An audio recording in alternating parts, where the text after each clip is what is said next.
and it is my absolute honor and privilege at this time to bring into the show on the Fan Guest Hotline, powered by Gruber Law. He is manager of our Milwaukee Brewers, Pat Murphy. Pat, thanks so much for jumping on today. My pleasure, man. My pleasure. Absolutely. Well, it's great to hear your voice, and I'll be honest, it's been great to watch the team play this entire summer, spring, summer, and now into fall. I know you talked about it a little bit last week. I think the over-under in Vegas, which I'm sure are numbers you don't look at, and at the Potawatomi Sportsbook was 83.5 or 84.5 for total wins. 12 games to go, or 10 games to go, I'm sorry, you're already at 93. When you set your expectations for this season, do you have a win goal in mind? Is it a finishing a certain place in the division or in the league in mind? Or is it just playing the best baseball you can over 162? Yeah, I try to not let my mind go to those big things. Like I really believe in this win tonight thing. Yep. And you just prepare them to win tonight, and then you look up and you go, wow, that was decent. Yeah. That's what it's about. Like we had last year, nobody predicted us to win the league last year, and we won the league by 10 games. Like people can say what they want, and if you start putting any time into that or making your own predictions, I think you're doing yourself a disservice. Just go ahead and put your head down and play tonight and see what happens. Pat Murphy joining us here on the Fan.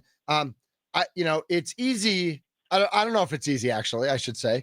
But it sounds easy to say win tonight and to get everyone to buy into that.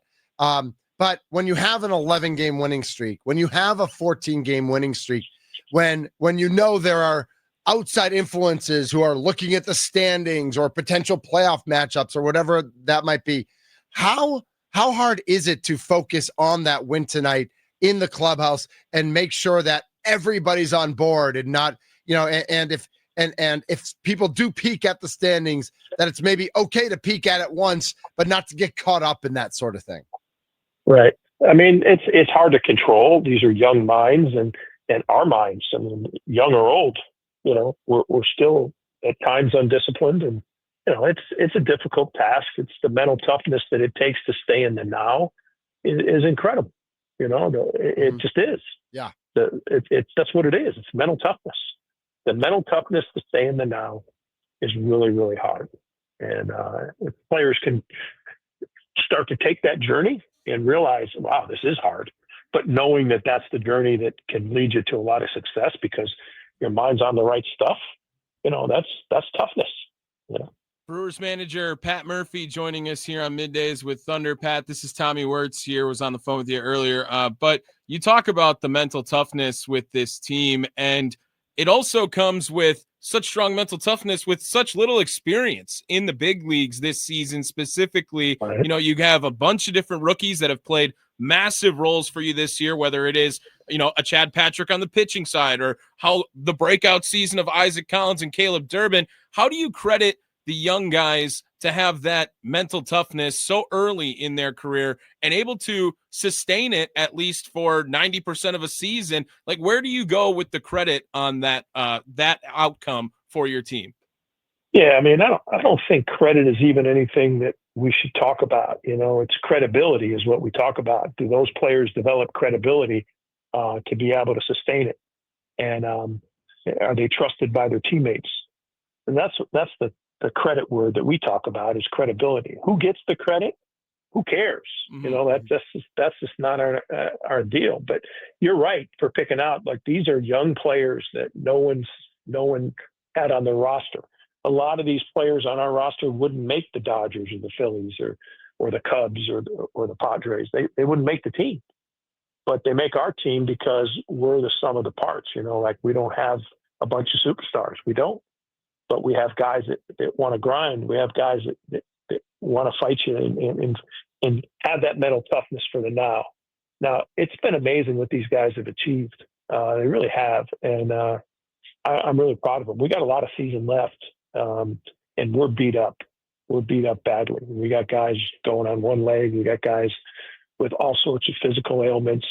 And, we got a long way to go. So There's Well, no coasting, and we gotta keep that mentality. well, and Pat, how is that like a top-down thing preached, whether it is from Mark at the top or leaders in the clubhouse who are there every day on the coaching staff? And Christian Yelich specifically is who I want to get to as well with this. If you're going to have this mantra of win today and we're not worried about credit, we're worried about credibility, that's got to start from your leaders on the team, right? And Christian Yelich seems to embody that mindset better than anyone in your clubhouse, at least from the outside looking in.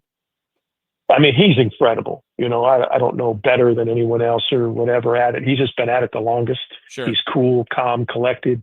He doesn't force it. He doesn't try to be a leader. He doesn't try to draw attention to himself ever. He's humble.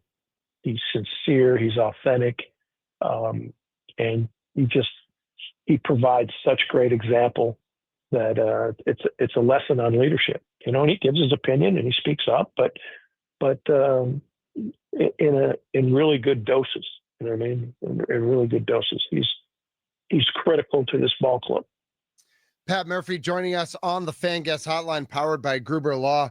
You mentioned some of the injuries, and certainly, as fans of the team, followers of the team, and sports media members, whether we're sports media members or not, we're noticing the injuries. Everybody's seeing Jose Quintana in a boot and now on the injured list. Trevor McGill on the injured list and potentially with a setback. Nick Mears coming off the injured list. But how much of this is, listen, at the end of 152 of 162 games, nobody's really healthy versus these are some injuries that the team really has to overcome looking ahead into the playoffs. Are you able to start planning for some of these injuries into the playoffs, or is it still you're not quite sure what this roster is going to look like a week or two from now? Yeah, it's tough to forecast what the roster is going to look like completely. It's tough to forecast too much because McGill's injury, could not go away. The Quintana injury, we feel confident he will be able to help us at some point.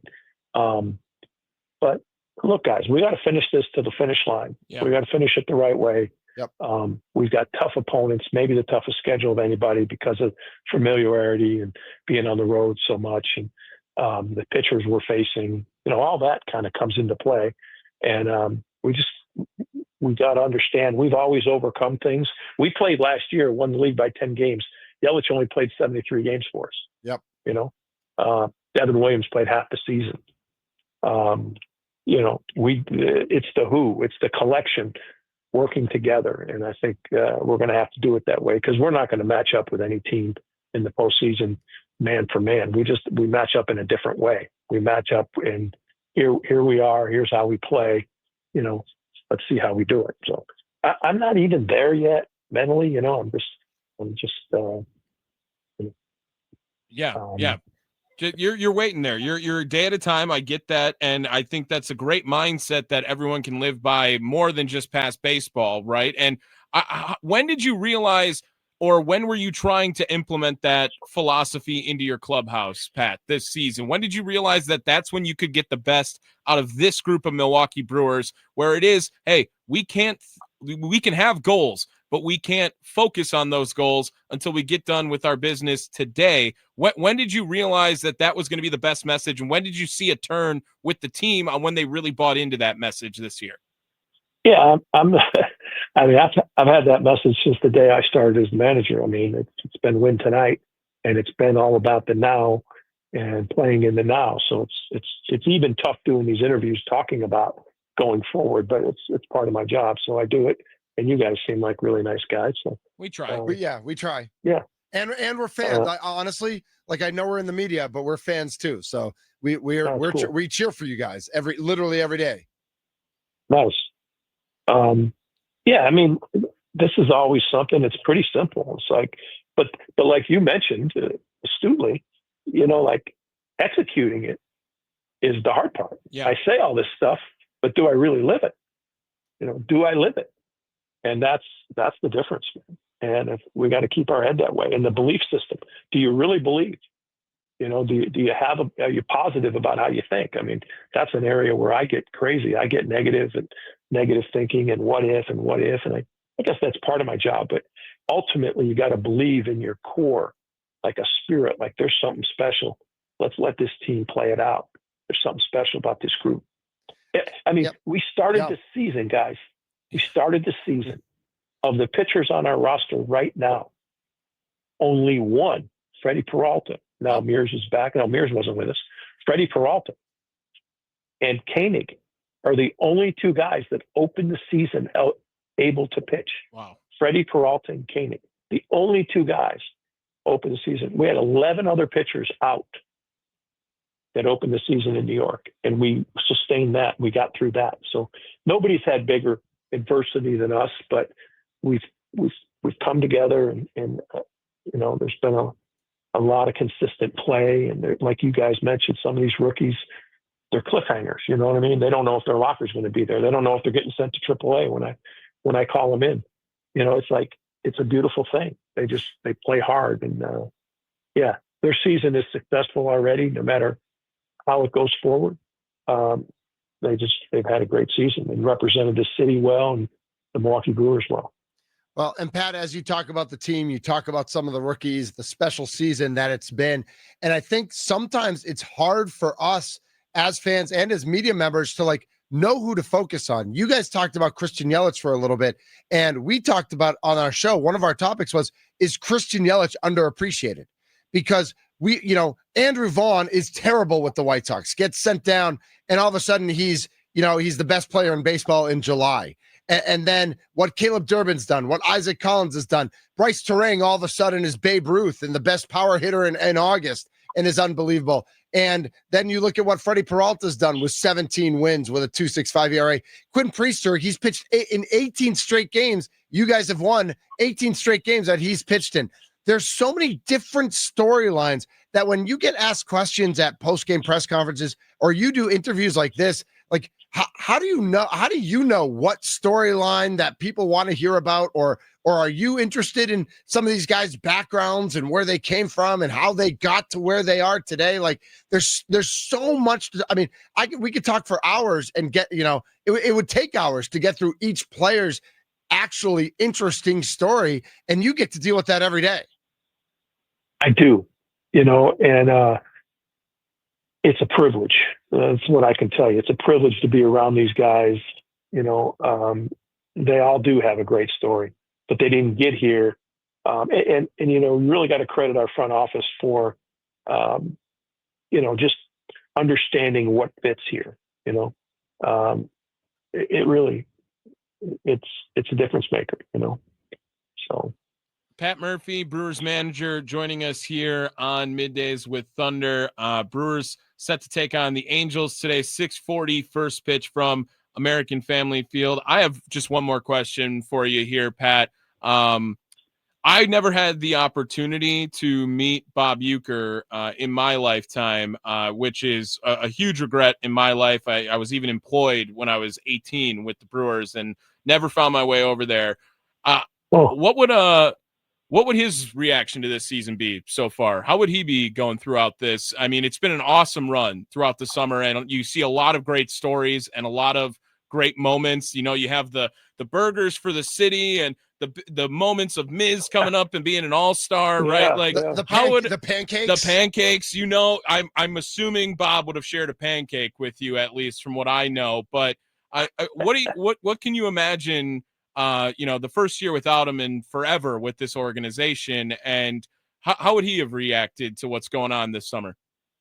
Yeah, he's the same, I believe Uecker is with us in spirit, and, we can feel him around the clubhouse. I mean, I can just see him coming forward the same every single day. Howdy, boys. When we lost, he's like, don't worry about that. When we won, he'd be the same. He'd be talking about something else. He knew how to handle his whole, the baseball season. That's where he was most at home, in the clubhouse. That's where things were really, really special for him. So, I'm just, I'm here to tell you that he is he is as connected to this group as he was to last year's group. That's awesome. Pat Murphy joining us here on 1250 AM, 105.7 FM, The Fan. And before we let you go, 10 games left in the season. I know your mantra of win tonight and the focus on that. But as someone who does look at the standings every day, I see where the Cubs are. I see where the Phillies are.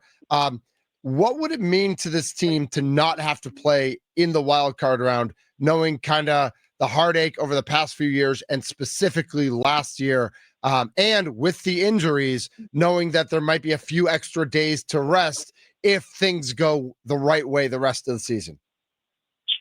Yeah, I mean, we obviously, that's what we want to have happen, because you've got less games to have to win it all. And so you want to build in that advantage. But this team hasn't done anything the easy way. This team always has found a way to make life interesting. And, I respect whatever happens for them, like whatever way they choose to do it. And it will be their choice because they're capable of, we got some tough pitching we're going to face in the next 7 days, 10 days. The pitching, the kid tonight is outstanding, capable, why he gets paid the big money. The kid tomorrow gets paid $35 million next year for pitching. That means he's a star. The kid after that's a veteran that has beaten us many times. The three in San Diego are all getting paid tons of money because they're really, really good. Yep. And so we got to figure that out. It's going to be like playoff baseball, and we got to just keep going. And it can't let what's supposed to be. I had somebody say to me this morning, "Oh, you're playing the Angels. They don't have a very good record." That has nothing to do with how the game's going to turn out. Because anybody in the big leagues can beat anybody. So we just got to keep that mentality. Right. Sorry, I can't jump in on your, talking about the postseason that much because it's just not here yet. No, that totally makes sense. I was going to piggyback on what you just said and say, if the Brewers played the Angels 162 times, and you might disagree with this or not want to even make that hypothetical. I'm guessing the Brewers win a good 90 to 100 games just based on how this team's seasons have gone this year. But you don't play them. You don't play them 162 times. You play them 3 times. And each game, like you said, is a win tonight individual game. So as much as you look at past history and you look at the statistics, and yes, are you favored to win tonight? Sure. But a pitcher pitches a shutout, you have no control over that, right? So so you just have to keep moving forward, right, Coach? No question. You can't even. You mentioned the word favored. That's you just win pitches. Yep. You just keep winning pitches. If it's a ball, you take it. If it's a strike, you hit it, and hopefully you hit it where they're not. But you hit it hard enough that the space you have is a little bigger when you hit it real hard. So I think you kind of break it down into that, and you don't think too much about it. The results take care of themselves, and try to stay poised under pressure because there's a lot of pressure on these guys now. Yeah, it's something they've never faced. They've always been the underdogs, and now they're being told, well, you break the all-time record for franchise wins, and these guys are just like, what? Yeah. Early in the season, we didn't know we were going to be in the big leagues, and then the way the season started, we didn't know we weren't going to be in last place. So, we're just trying to win tonight, right? That's exactly it. I love it. Pat, thank you so much for taking the time. As you know, you've got a city, you've got a region, you've got a state, all with your eyes on you, filling up AmFam Field pretty much every game from this point till the end of the season, and certainly into the playoffs. I know when the playoffs roll around, it's going to be loud, it's going to be raucous, as it should be, and that's why we're fans, because we're fanatics and we get loud. But we're cheering for you, we're cheering for the team. And we wish you much. I'm not going to say luck. We wish you much success the rest of the regular season, and whatever tonight's exist after that. Thank you so much, and thanks for all your respect for these guys. They really deserve it. Thank you. Absolutely. Thanks, Pat. All righty. Take care, guys.